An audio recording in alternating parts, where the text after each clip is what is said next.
Hey guys, how's it going? This is the Bald Metal Nerd coming at you with one more vid today. There was actually one positive thing about my work headphones breaking, the Monoprice 8323s. Like I mentioned in that video, one thing I saved from it obviously were the, these felt material that I had taped onto the drivers to alter the sound of the Brainwaves pads, right? So I was like, hey, let's test these with my Audio-Technica ATH M50Xs and see if how it changes the sound with the Shure pads on it. Let's see what that does. So of course at first I did my old-fashioned A/B test, which was what I call the fast switch test, right? Which of course is having these removed, and I was A/Bing between the Shure pads and the M50X stock pads. And one thing I noticed right off the bat is I thought, wait a minute, something's not right, because the Shure pads, when I was A/Bing them, because I'm now pretty familiar with the sound of these pads because I've had these for a little while now, and when I was fast A/Bing them like this, these sounded way worse than generally what I thought they sounded like. I was like, these things sound muddy and just not that good compared to the stock pads. And I was like, that can't be right. So what I decided to do, I was like, okay, this something's not right here. So I was like, I don't think maybe this quick A/B thing doesn't work with these pads. So what I did then is instead of fast A/Bing these, I took the time to properly, and since these remove so fast, let me go ahead, I took the time to properly,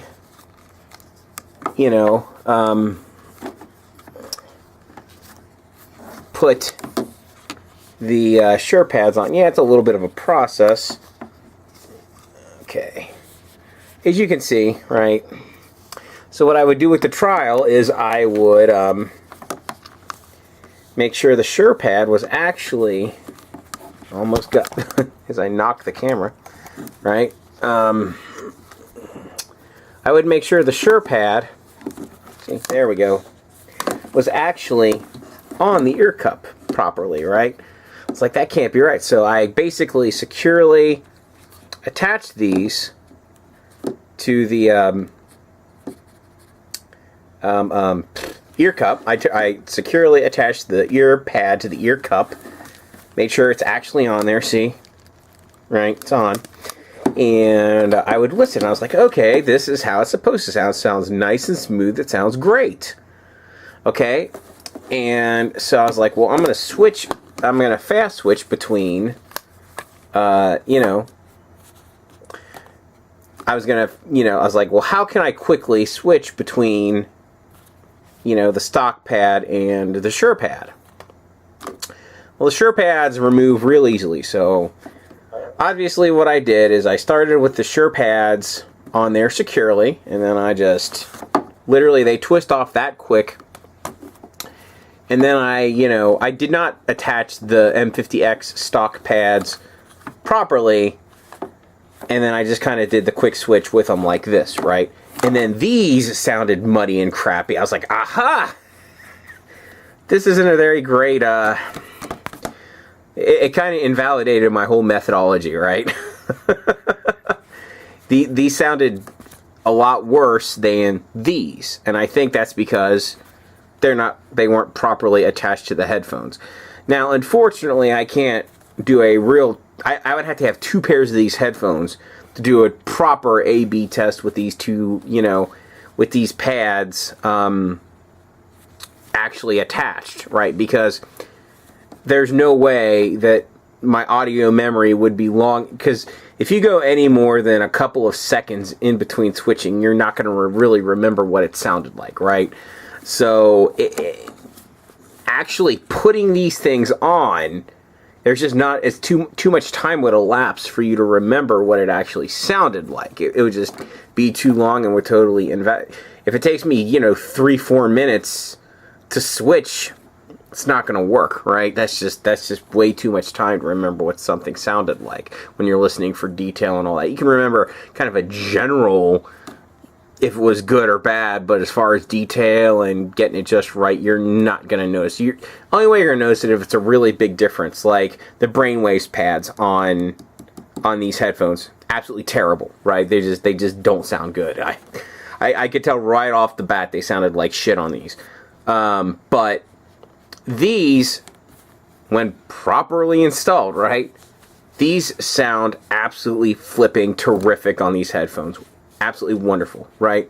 So I was like, okay, fine. Since these pads are much more comfortable than the stock pads, which was the whole reason that I got these in the first place, I was like, okay, I'm just going to put these stock pads to the side. Who cares? Stock pads go to the side, right? So then I was like, let's test with these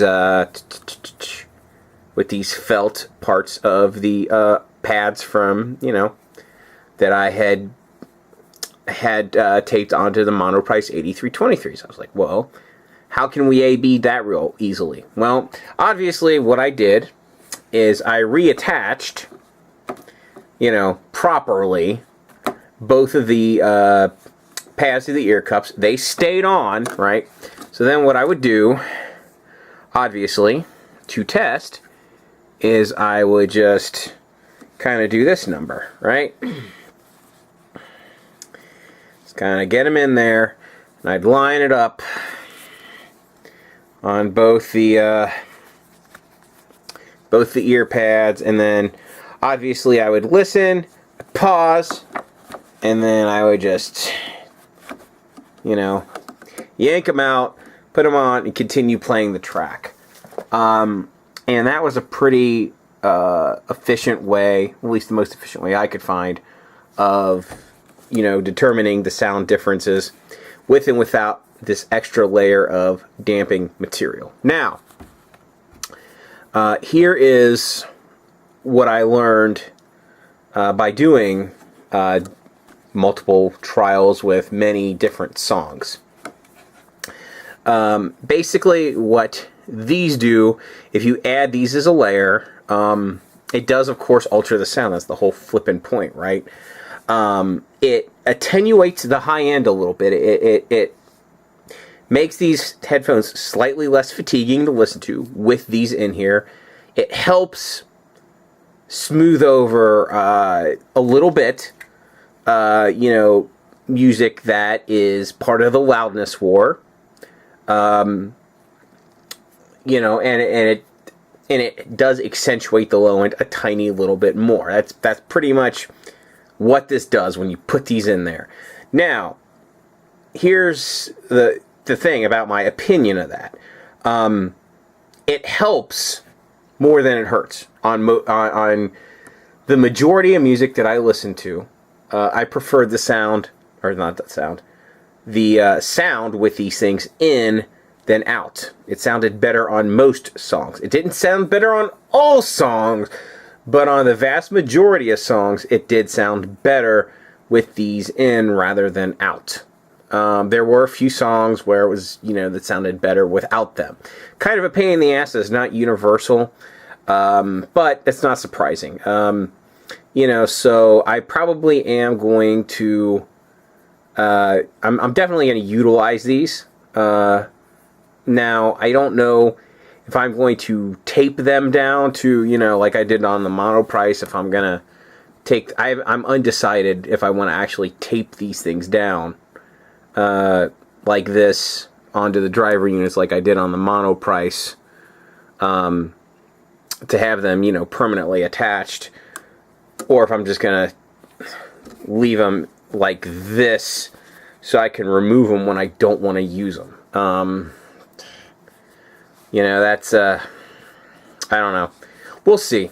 I mean, since these are my at-home headphones where I'm much more concerned about sound quality than portability or whatever. We'll see how much it gets on my nerves to add and remove these, for a listening session, depending on what type of music I want to listen to, right? We'll see. But yeah, like I said, generally it helps more than it hurts. Anyway, regardless, it absolutely does change the sound, and these things sound absolutely smooth, wonderful, detailed. All of the great things you've heard about the M50X's, oops, I just dropped one of the pads, whatever, is, of course, I dropped the other one, I'm doing great, is, of course, reinforced my belief in these headphones today, doing all that. So anyway, just thought I'd bring up the one bright spot in this whole situation. That pretty much wraps this up. As always, if you like this, thumbs up. If you hate it, thumbs down. Share, subscribe, all that fun stuff. Thank you so much for watching. I'll catch you guys next time.